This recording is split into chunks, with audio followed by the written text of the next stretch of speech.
Okay, I have been informed by Pete that it is art hour. I have on an art hat. You can see there's a hole in the top. And I have on an art shirt. If you can see the back of it, there was something back there. So, it's art time here at the Juniper Ridge Art House. How's that? Well, it's important, I think, because I love my art. When I was young, I would draw, and later on in life, I painted. But I didn't have the patience for getting a little more refined in my drawing. I could draw faces or shading, but I was limited. I also enjoyed painting. I got very, blockish in painting. Wasn't really good in shading, wasn't really good in mixing the colors outside of the basic ones. But I like painting. I had no idea what I was doing with it. People told me I was supposed to be an artist. Anyway, I enjoyed it. Music, the same thing. I went to play trumpet. Second string after 4 years. I was just not that good at it. Then I went on to guitar, and I was not that good at that either. And it all goes back to patience.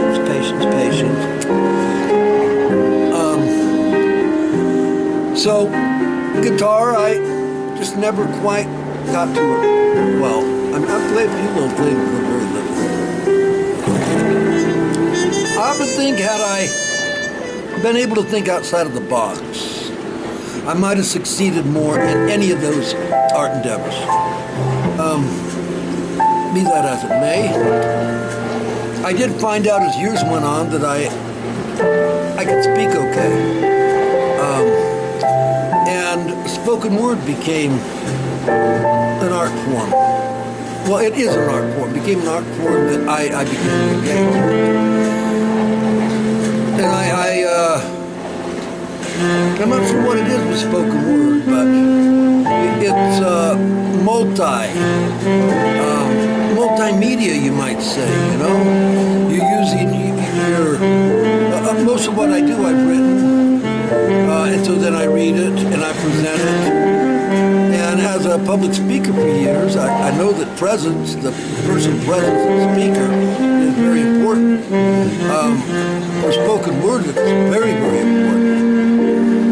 Poets, for the most part, have gotten off with, I just write on a piece of paper here, and I'll go hide it, you find it, you can read it, this and that. That's good. It's worth going and looking for poetry that you're not going to find, published in this, that, or the other thing. Poetry, So, spoken word and poetry writing, we all know Bobby Dylan took that to the 11th dimension. Thank you, Bobby. Opened up that reality of mixed media, you might say. So, in Art Hour, there's time to talk, and time to read. Let me see. Let's see if I can find something that I think is worth reading.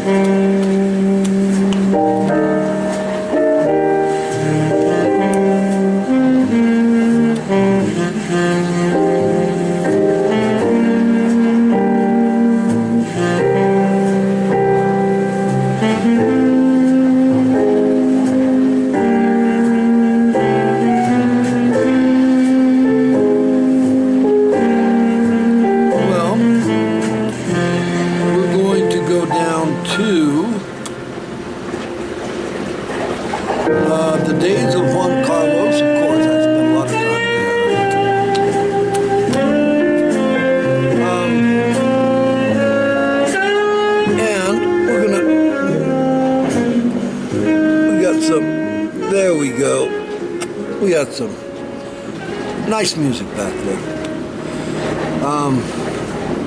Juan Carlos, a biker,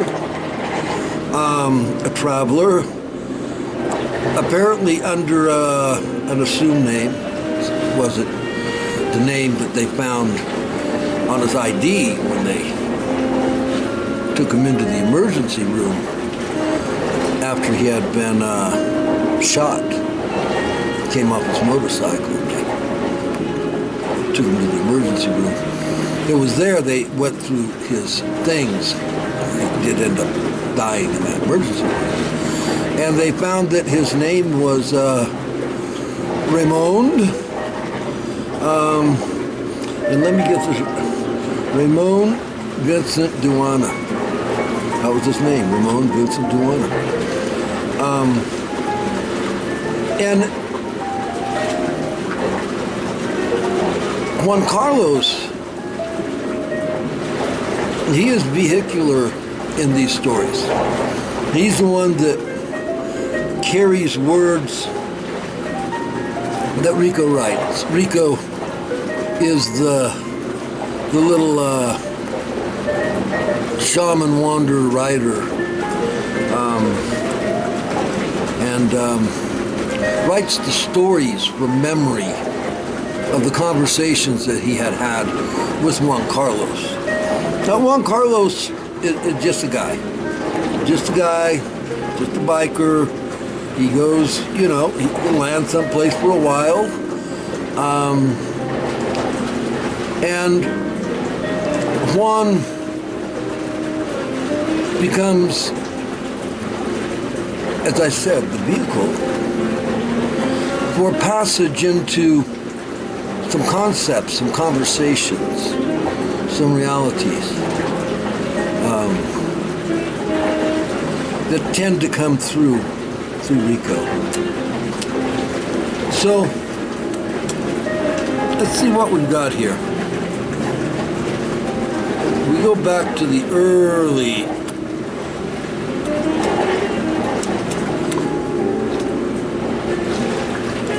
let's see. This one's called The Death of Juan Carlos. The Death of Juan Carlos.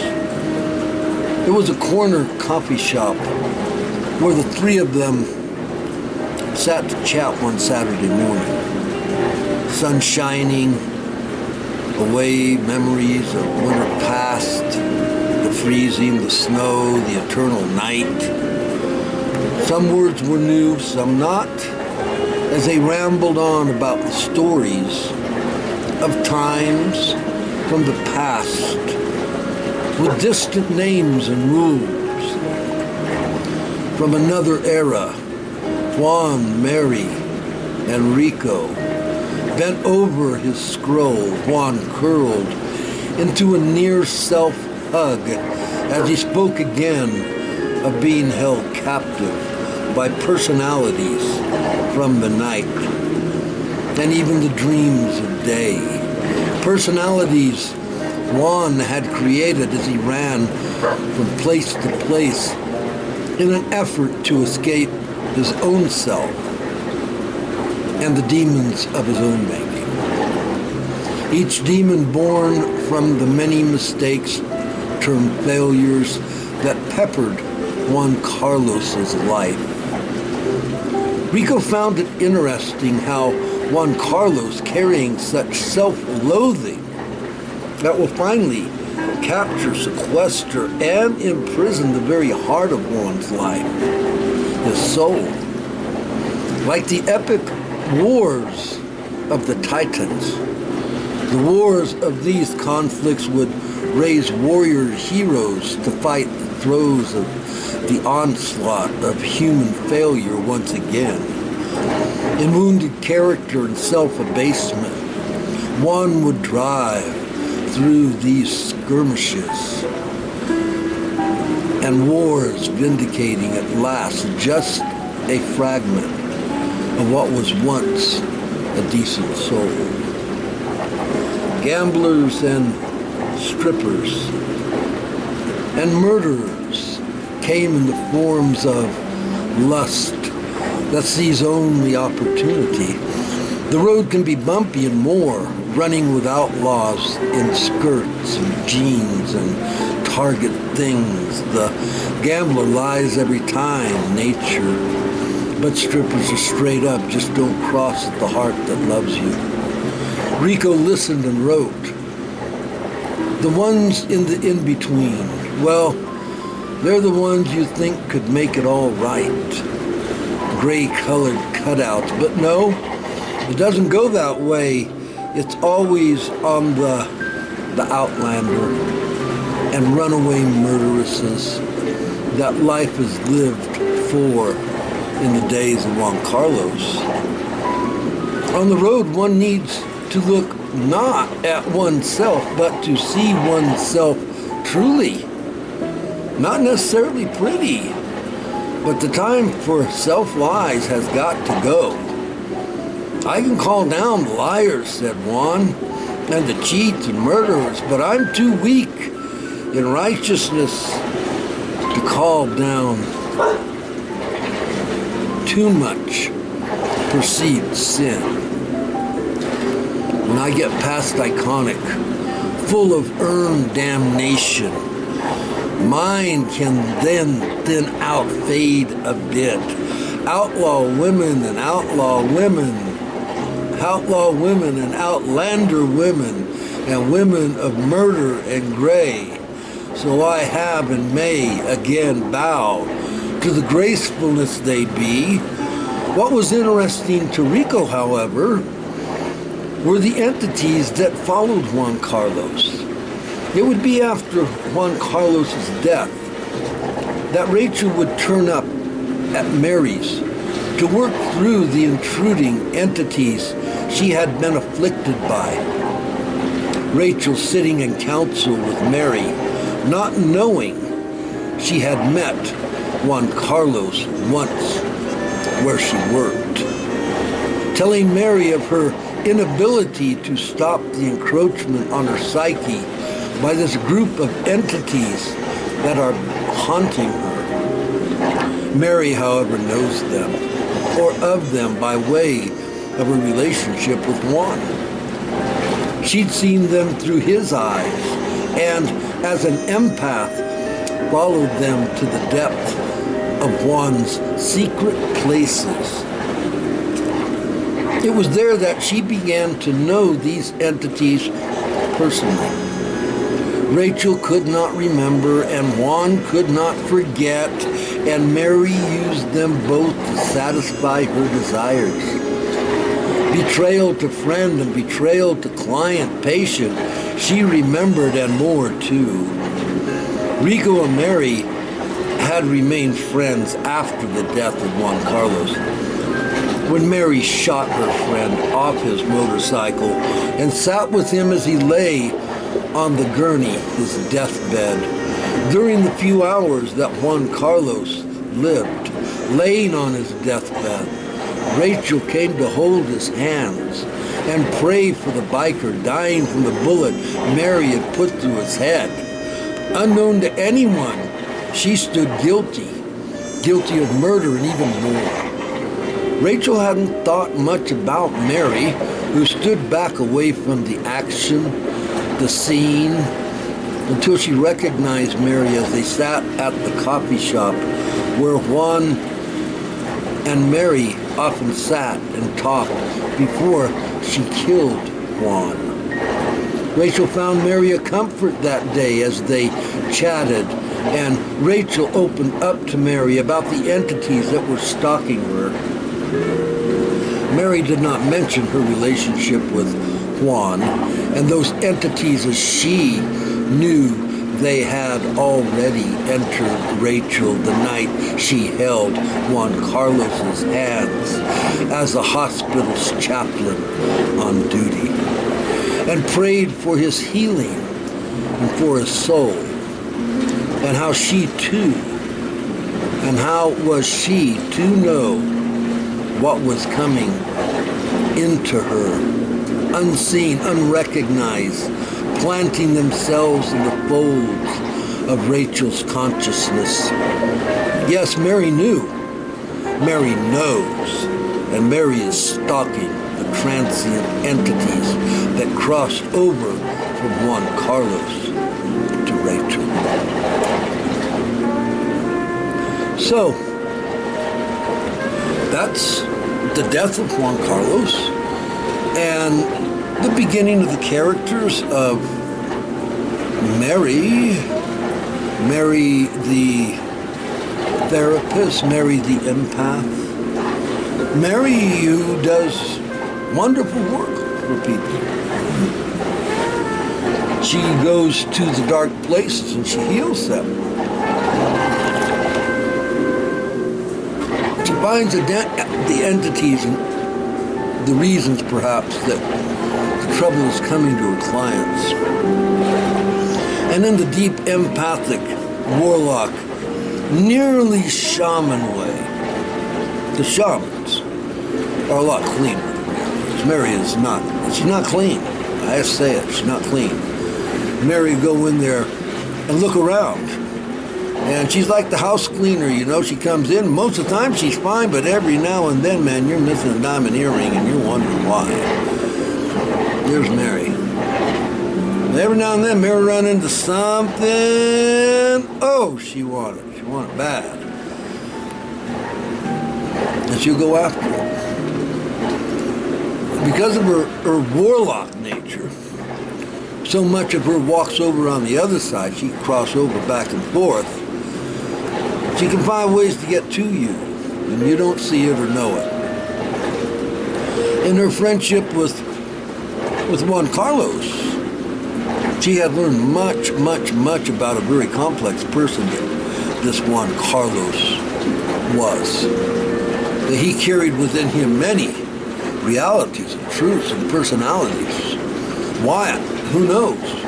But he did. And she was taken by that as an empath that feeds upon certain psychic energies and entities and stuff. She saw in Juan entities that she wanted. And it wasn't just the entity she wanted. There was something going on there that she wanted to get into. Because even though she's an empath, she's a bit parasitic. You know, she can't really empathize, even though she does empathic. It's more vampiric, Draculane, whatever you want to say, you know. She's going over there and eating what she don't know. But there are other things in that reality. And Juan Carlos, he paid the price. Yeah, Mary finally blew his ass right off that motorcycle she put shot. He took that damn 38, laid it out in front of her. He never saw it coming until the shot was fired. The last thing he saw was Mary, his friend, with the smoking gun in her hand. Down he went. She hit him just right. Not too deep, not too shallow. Enough to get him into emergency, where she could then take the entities that dwelled within him.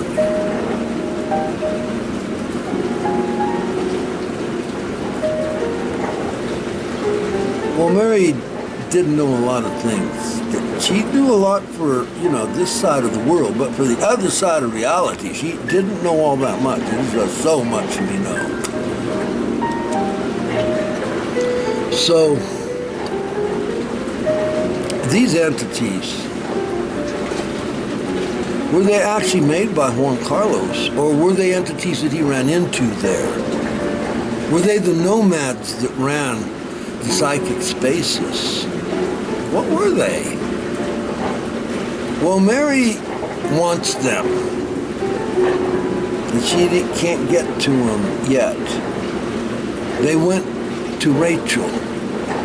Rachel, a chaplain woman who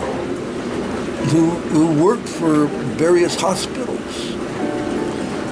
Could go there and pray for the sick and the dying, pray for the dead. That's what she was doing that day that Juan Carlos came in to the hospital where she was on duty as a chaplain. And him on the gurney. And her praying with him. Was there. Not Mary.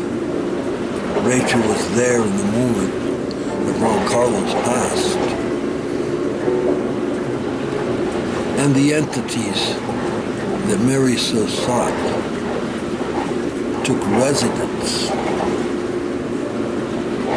in Rachel, who didn't even know it had occurred. But Mary did. She knew she didn't get them. She knew where they went. But man, this transfer of this energy can't just happen. That's why he had to die. I had to get him to the point of death so she could get that. And her attempt to take it, her attempt to take that,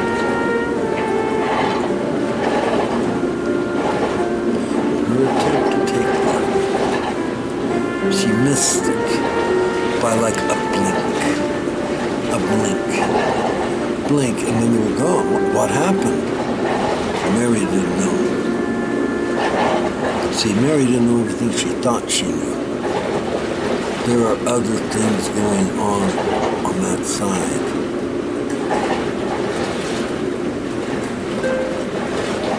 And no, Mary missed it by a blink. And they went to Rachel. Poor Rachel. There's more to talk about there. Okay, so that is Art Day for now, and let's see. I'm not sure what happens if I do this. Oh. Okay, not that one. So let's try. You ready?